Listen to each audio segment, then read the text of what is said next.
Umnyango wemfundo eyisisekelo uthi imibhikisho ingaphazamisa kakhulu izivivinyo zikamatikuletsheni wakulonyaka njengoba kuke kwaba nokuphazamiseka ezifundazweni ezinjenge eGauteng, Northern Cape nase North West.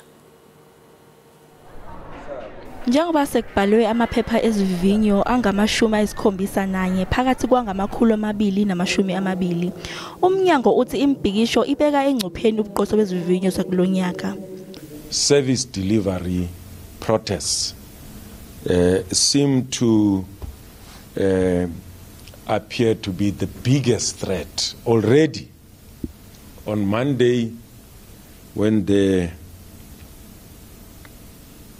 exams were written by almost all candidates, 53 learners in Gauteng, in Itwatwa area, could not write exams. Umnyango usunxuse umphakathi ukuthi uvumele izivinyo ziqhubeke njengoba abafundi bengeke bavunyelwe ukuthi babhale kabusha amaphepha abaphuthile.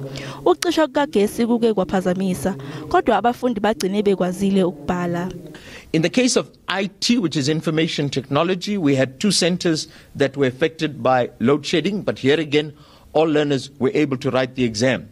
In total, the number of learners that were impacted in some way by load shedding was 3,956. Umnyango usujube abantu abangama-85 abazoqapha ukubhalwa kwezivivinyo zikamatikuletsheni.